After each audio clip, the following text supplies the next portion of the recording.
आए हुए सभी परमात्माओं को मेरा नमस्कार, जिनके द्वारा हम हमारी आत्मिक प्रोग्रेस कर सकते हैं। लेकिन उन मार्गों से हम आज विमुख हो गए। जिस प्रकार से उनका अवलंब करना चाहिए वैसा अवलंब नहीं करते। उसमें का एक मार्ग है पूजा। अब आपके दादाजी को, नाना जी को पूछो ना, पहले के समय में पूजा घर का मुखिया करता था। घर का जो प्रमुख व्यक्ति है वो पूजा करता था। लेकिन आजकल वो प्रमुख व्यक्ति को समय ही नहीं है, टाइम ही नहीं है। वो अपने धंधे में, अपनी नौकरी में लगा रहता है, उसको पूजा करने को टाइम ही नहीं रहता। तो वो क्या करता है, पत्नी पे डाल देता है। पत्नी भी आजकल नौकरियां करने वाली है, उनको भी टाइम नहीं रहता है। वो क्या करती है, अपने कॉलेज जाने वाली लड़की के ऊपर डाल देती है, तू कर। कॉलेज जाने वाली लड़की को भी टाइम नहीं रहता, उसको बहुत दूर कॉलेज रहता है। वो अपने और छोटे जो 10वीं में भाई है उसके ऊपर डाल देती है कि तू पूजा कर। 10वीं वाला भाई, उसका अभ्यास रहता है, तो और छोटे अपने 5वीं वाले भाई के ऊपर डाल देता है कि तू पूजा कर। वास्तव में पूजा मन की एकाग्रता करने का माध्यम है। क्रमबद्ध तरीके से, लयबद्ध तरीके से पहले रेशमी वस्त्र पहनना, उन मन में भाव लाना कि मैं ये परमात्मा के लिए कर रहा हूं। फिर चंदन घिसना, और चंदन घिसते समय भी ये पूर्ण भाव रखना, ये मैं परमात्मा के लिए कर रहा हूं। फिर एक एक भगवान की मूर्ति को नीचे लाना, उसको पानी से मिलाना, दूध से मिलाना, फिर पानी से मिलाना, फिर पोंछना, फिर चंदन लगाना, हल्दी कुमकुम चलाना, फूल चढ़ाना, कपूर जलाना, अगरबत्ती जलाना, प्रसाद दिखाना, आखिरी में आरती करना, जय देव जय देव जय देव। यानी क्रमबद्ध तरीके से, लयबद्ध तरीके से मन को एकाग्र करने का माध्यम पूजा है। लेकिन आज इस माध्यम से हम विमुख हो गए, वंचित हो गए। आजकल पूजा करने को किसी को टाइम ही नहीं है। सबसे घर के छोटे बच्चे को पूजा करने को बोलते हैं। वो बच्चा भी मजबूरी में करता है, उससे छोटा कोई होता ही नहीं, तो सब भगवानों को लेता है, खड़खड़ खड़खड़ खड़खड़ होता है, रख देता है। अच्छा, घर के लोग भाषा भी ऐसे बोलते हैं, बर्तन मांज डाल, कपड़े धो डाल, पूजा कर डाल। यानी बर्तन मांजने में और पूजा करने में कोई भेदभाव नहीं है, दोनों समान है, एक जैसे काम है। तो पूजा जैसा सशक्त माध्यम आज हम खो चुके हैं।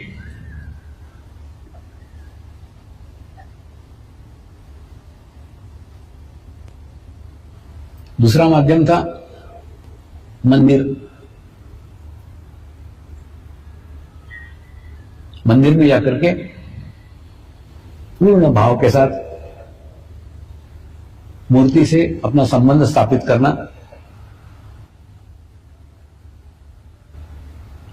तो अंतर्मुखी शक्तियां मूर्ति में स्थापित होने के कारण हमारी भी अंतर्मुखी यात्रा प्रारंभ हो जाती है और हमको मंदिर में जाके अच्छा लगता है।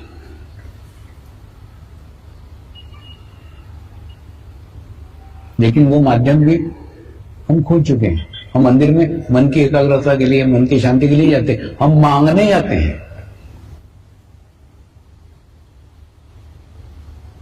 मेरा ये काम कर दो, मेरी ये समस्या दूर कर दो, मेरी ये प्रॉब्लम दूर कर दो। थोड़ा समझो ना, समस्या शरीर की है। जब तक जीवंत हो, जब तक समस्या रहेगी। एक खत्म होगी, दूसरी चालू कर लोगे, और तुमको समस्या है मतलब तुम में समस्या है। तो मंदिर जो एक अच्छा माध्यम था जिससे अंदर की स्थिति अच्छी हो सकती थी, वो साधन भी हमने खो चुके हैं। वहां भी मांगने को जाते हैं। तीसरा साधन था दान। भारतीय संस्कृति में दान का भी महत्व है बहुत। दान यानी कोई आए उसके लिए 1 रुपया फेंक देना दान नहीं है। अपनी समस्याओं से अपना चित्त हटा करके दूसरों की समस्या की तरफ देखना दान है। उससे 2 फायदे हैं। एक तो आपका चित्त आपकी समस्या पे से हट जाता है, दूसरा दूसरे की समस्या दूर करने के लिए आप सहायक सिद्ध होते हो। वास्तव में देखा जाए ना, दान को जितना महत्व दिया गया है उस महत्व को न जानते हुए हम दान करते हैं, तो दान की जो रिजल्ट आना चाहिए,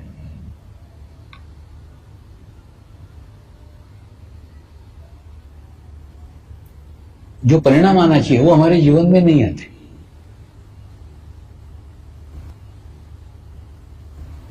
आप ही आत्म परीक्षण करो, मैं जो कह रहा हूं कितना सत्य है।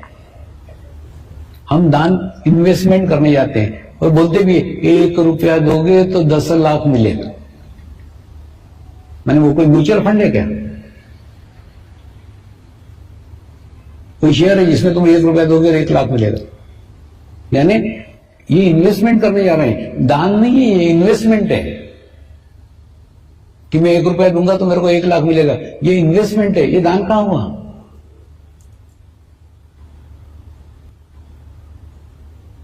दानसरी के माध्यम को भी हमने खो दिया है। दूसरा, मेरा ये काम कर दोगे तो मैं इतना चढ़ावा चढ़ाऊंगी, मतलब रिश्वत। भगवान को भी नहीं छोड़ा रे बाबा। एक जगह तो छोड़ो, डाकन एक घर छोड़ के कल की तुमने एक जगह भी छोड़ी, वो मंदिर को भी वहां रिश्वत का ये बना दिया कि मेरा ये काम कर दोगे तो मैं इतना चढ़ावा चढ़ाऊंगी, इतना पैसा दूंगी, इतना दान करूंगी, इतना। तो दान इन्वेस्टमेंट नहीं है, दान रिश्वत नहीं है। और दूसरा, इस जन्म में देंगे तो अगले जन्म में मिलेगा। अरे काय को अगले जन्म की आशा रख रहा है रे? अब तुम इच्छा ही कर रहे हो अगले जन्म मिलेगा, जा साले अगले जन्म में जा।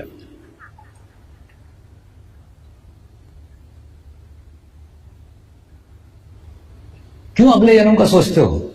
तुम्हारी सोच ही कैसी? देखो, दान को भी अगले जन्म में मिलेगा, इस जन्म में दोगे अगले जन्म में मिलेगा। चौथा, अपने पाप कर्म कम करने के लिए दान करते है ना। कई साधु संत बोलते हैं, तूने इतना पाप किया 1 लाख रुपए दान कर, पाप मुक्त हो जाएगा। इतना दान किया 10 लाख रुपए दान कर, मुक्त हो जाएगा। ये कोई बनने का चोपड़ा है क्या कि कम हो जाएगा, घट जाएगा?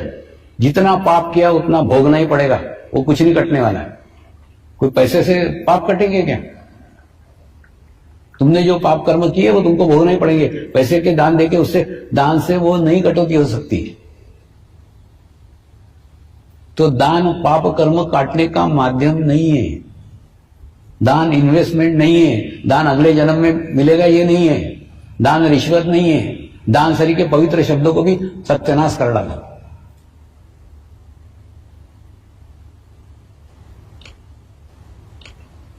दान केवल और केवल आत्मा को प्रसन्न करने के लिए दिया जाता है।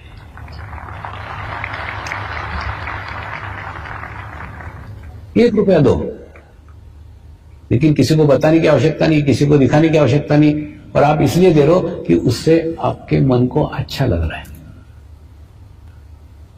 वहां पे दान करके मेरे मन को प्रसन्नता लग रही है, मुझे अच्छा लग रहा है, मेरी आत्मा स्ट्रांग हो रही है, मेरी आत्मा सशक्त हो रही है, इसलिए मैं ध्यान कर रहा हूं। मेरे को कुछ नहीं चाहिए, मेरा कोई इन्वेस्टमेंट नहीं है, मेरे को अगला जन्म लेना ही नहीं है, अगले जन्म में मुझे चाहिए ही नहीं, मैं रिश्वत दे नहीं रहा हूं, मेरे पाप कर्म काट नहीं रहा हूं, कोई अपेक्षा ही नहीं है, कोई अपेक्षा रहित दान आत्मा के साथ करो। आत्मा को पवित्र करने के लिए, आत्मा को शुद्ध करने के लिए, आत्मा को सशक्त करने के लिए दान करो। तो दान के अर्थ को समझो पहले, दान काय के लिए कर रहे हो? तो दान भी एक माध्यम था, वो भी हमने खो चुके हैं। अब बताओ, पूजा खो दी, मंदिर खो दिया, दान खो दिया, रहा क्या? अब एक ही मार्ग बचा है, वो है ध्यान। अब इसको खराब मत करना। और कोई मार्ग बचा नहीं रे बाबा, कोई मार्ग बचा नहीं, एक ही मार्ग बचा है, ध्यान। ध्यान अपेक्षा के साथ मत करो। सारे माध्यम तुमने गंदे कर डाले, सब माध्यम दूषित कर डाले, सब माध्यम अशुद्ध कर डाले, अपवित्र कर डाले, इसको अपवित्र मत करो। ध्यान कोई अपेक्षा के साथ मत करो। ध्यान करने से मेरा ये हो जाए, कुछ नहीं होगा तुम्हारा। तुम्हारे आत्मा को सशक्त होगा, आत्मा स्ट्रांग होगा, आत्मा मजबूत होगा, बस इसके लिए ध्यान कर रहे हैं। आत्मा की प्रसन्नता के लिए ध्यान करो, बाकी कुछ नहीं चाहिए। मैं इस मार्ग में कोई अपेक्षा से नहीं आया, लेकिन आज उस स्थिति में हो कि मेरे को पाने के लिए जीवन में कुछ नहीं रह गया, ये स्थिति तुमको मिलनी चाहिए।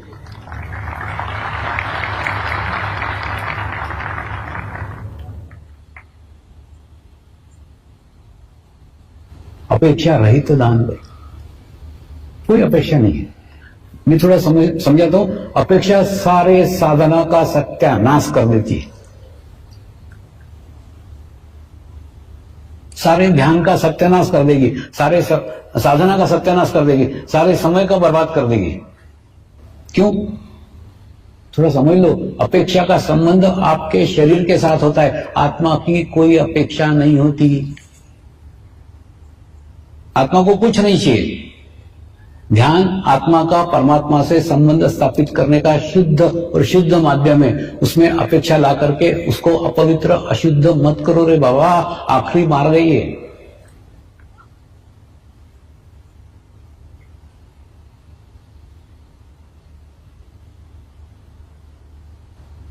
ध्यान केवल इसलिए करो क्योंकि उससे आपकी आत्मा प्रसन्न, आपको अच्छा लगता है।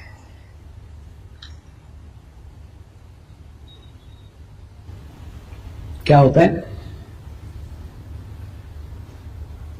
मेरे को तो सब दिखते रहता है, और जो सब दिखते रहता है ना, वही तुम्हारे सामने रख रहा हूं। इसमें ना दो प्रकार के साधक हैं। एक साधक है, वो कोई ना कोई अपेक्षा लेकर के आते हैं, मेरा ये कार्य हो जाना चाहिए, मेरा ये काम हो जाना चाहिए। आते हैं, ध्यान में आते हैं, और वो कार्य पूर्ण होने के बाद में ध्यान छूट जाता है।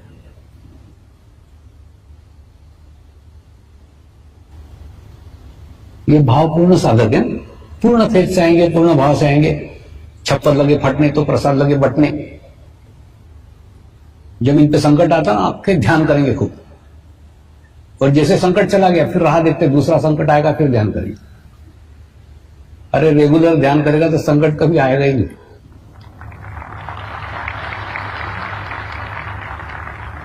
वो दूसरे बुद्धिवादी साधक है। बुद्धिवादी साधकों की खूब प्रगति हुई है, आध्यात्मिक खूब प्रोग्रेस हुई है। उनका कोई विश्वास ही नहीं है इस चीज पे कि ध्यान करने से कोई अच्छा हो सकता है, ध्यान करने से कोई भला हो सकता है। तो उसके कारण क्या? उनके कोई अपेक्षा ही नहीं है। वो ध्यान सिर्फ इसलिए कर रहे हैं, ध्यान करके टेंशन मुक्त रहते हैं, ध्यान करके बीपी कम होता है, ध्यान करके शुगर कम होती है, ध्यान करना अच्छा लगता है, रिलैक्सेशन होता है। बस इतने के लिए ध्यान करते हैं, बाकी कुछ मिलना चाहिए, मिलना कुछ नहीं रहता है। तो उनकी अच्छी प्रोग्रेस होती है, अच्छी प्रगति होती है। तो अपेक्षा लेकर के ध्यान मत करो ना, सिर्फ आपको अच्छा लगता है, प्रसन्नता लगती है, केवल इसके लिए ध्यान करो।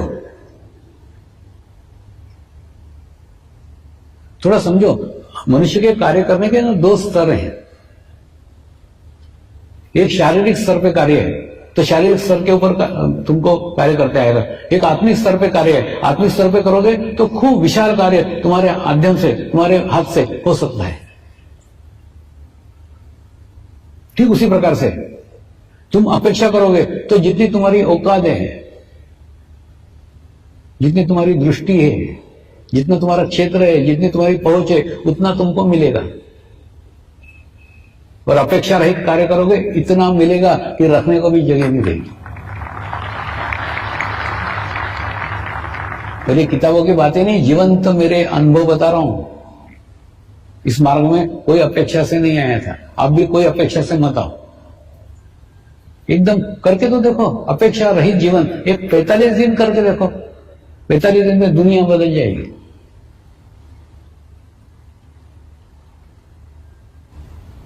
अब हम ध्यान करेंगे, मेडिटेशंस करेंगे।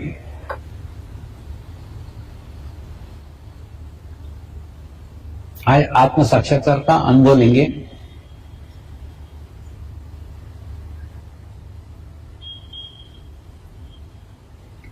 एक स्वीट डिश बना करके आज मैं आपको खिलाऊंगा, तो उससे आपको एक कॉन्फिडेंस आ जाएगा।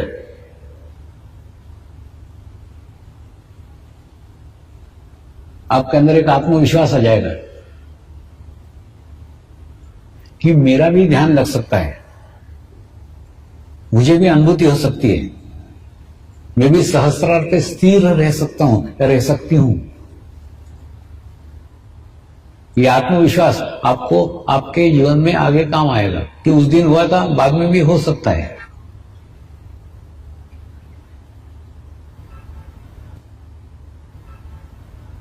आज हम परमात्मा से आत्म साक्षात्कार मांगेंगे।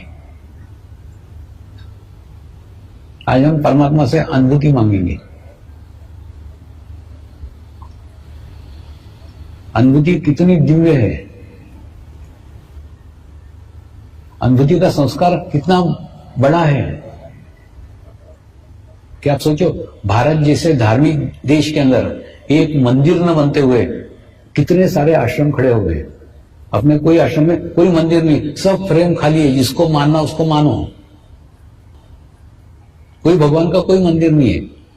नहीं तो बिना मंदिर का कभी कोई आश्रम नहीं होता। अपने आश्रमों में किसी कोई मंदिर नहीं, कोई भगवान नहीं, कोई मूर्ति नहीं, कुछ नहीं, क्योंकि प्रत्येक ने अपने भीतर भगवान का अनुभव किया है। परमात्मा की अनुभूति भीतर की है, अंदर की है। अब भी अनुभूति को प्राप्त करो ना, फिर आप किसी भी भगवान को मानते हो, किसी को भी मानो, किसी भी धर्म को मानो, किसी को नहीं। यह अनुभूति का ज्ञान है, यह अनुभूति का नॉलेज है। ये ग्रहण करो, अपने अपने धर्मों को समझो। कैसे बताता हूं, यह समझ लो एक हिंदू है, वो अंगूठा छाप है, उसको पढ़ा लिखा नहीं है, तो गीता ग्रंथ उसके कोई काम का है क्या? नहीं। वो गीता की पूजा कर सकता है, लेकिन गीता को पढ़ नहीं सकता, गीता का अर्थ समझ नहीं सकता, क्योंकि अनपढ़ है।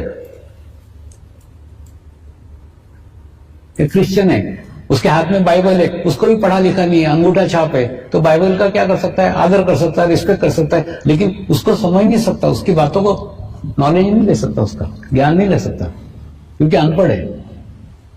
एक मुस्लिम है, उसके सामने कुरान है, कुरान का रिस्पेक्ट कर सकता है, आदर कर सकता है, झुक सकता है, नमस्कार करता है, लेकिन उसमें से कुछ ग्रहण नहीं कर सकता, क्योंकि अंगूठा छाप है। तो अंगूठा छाप लोगों के लिए तीनों ग्रंथ कोई काम के नहीं है।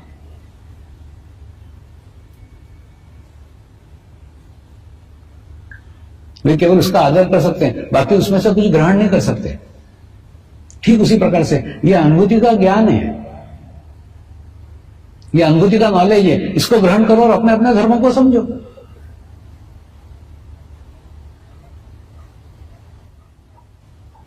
वो उपासना पद्धतियां हैं, इसको आप धर्म समझ रहे हो। अपने अपने उपासना पद्धति का अध्ययन करो ना, उसको समझो, उसके सही अर्थों को समझो, सब समझ में आएगा।